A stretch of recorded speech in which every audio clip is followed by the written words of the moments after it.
In the heart of the Indian subcontinent, nestled within the vast expanse of the Deccan Plateau, a story unfolds that would forever change the course of Indian history. This is the tale of a young warrior named Shivaji Bhonsle, a cunning strategist and fierce fighter, who would go on to create an empire that would shake the foundations of the Mughal Empire and make the Marathas the largest power in India. Born in a humble household, Shivaji's early years were marked by hardship and struggle. Yet, it was in these trying times that the seeds of greatness were sown. Raised amidst the rugged terrain of the Sahyadri Mountains, Shivaji developed a deep connection with the land and its people. His spirit was indomitable, his resolve unyielding.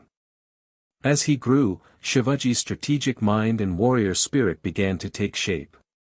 He built a fortress, the impregnable Raigad, high atop the Sahyadri Mountains. From this strategic vantage point, he launched his attacks on the Mughals, a formidable force that ruled over much of India. The battlefield was a scene of chaos and carnage, the air filled with the cacophony of clashing steel, the cries of the wounded, and the thunderous roar of war elephants. Yet, amidst the turmoil, Shivaji stood tall, a beacon of hope for his people. But Shivaji was not just a warrior, he was also a visionary. He understood the importance of education, and he established schools and libraries throughout his kingdom. He even wrote a book, the Shiv Mahabharata, a Marathi adaptation of the great Indian epic, to inspire his people. This act, a testament to his wisdom and foresight, would ensure that the knowledge and values of his people were preserved for generations to come. Now, what happened next is the part nobody talks about. Shivaji was crowned as the Chhatrapati, the King of Kings, in 1674. But he was not content with just ruling his own kingdom. He dreamt of a united India, free from the yoke of the Mughals. And this is the detail that gives me goosebumps every single time. In 1680, Shivaji signed the Treaty of Purandar with the Mughals. On the surface, it seemed like a peace treaty. But in reality, it was a strategic move. Shivaji had managed to trick the Mughals into thinking he was their ally, while he continued to expand his empire. The climax came in 1689, when the mighty Emperor Aurangzeb, the last great Mughal emperor, died. The Mughal Empire was in disarray, and Shivaji saw his opportunity. He declared himself the king of the Maratha Confederacy, a union of Maratha states. The Marathas, under the leadership of the Peshwas, continued to expand their empire. They conquered the rich provinces of the Deccan, and even threatened the Mughal capital, Delhi. The Maratha Empire was not just about conquest. It was about creating a just society. The Marathas abolished the oppressive land tax system of the Mughals, and gave the peasants more freedom.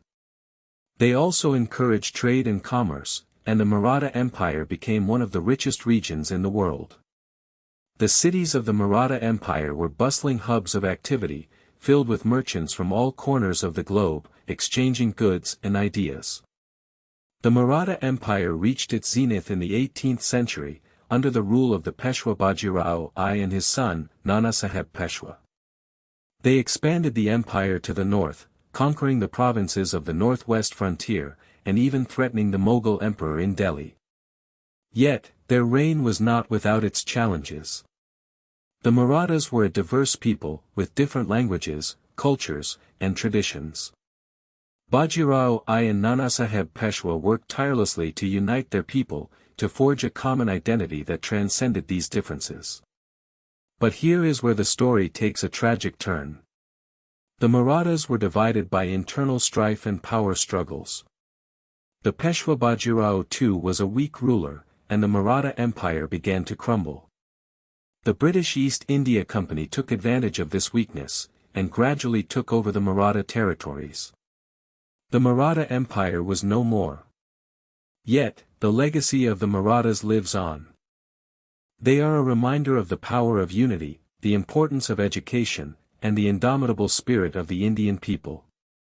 Their story serves as a testament to the fact that no matter how powerful an empire may seem, it can crumble if its people are divided. It is a call to remember our roots, to cherish our history, and to strive for a better future. Which part of this story surprised you the most? Tell me in the comments. If this story gave you goosebumps, hit subscribe and share it with someone who needs to know our history. This is just one chapter in the vast tapestry of Indian history, a chapter that reminds us of the greatness that lies within us, the greatness that we can achieve when we stand united. Let us remember the Marathas, let us learn from their story, and let us strive to create a future that they would be proud of.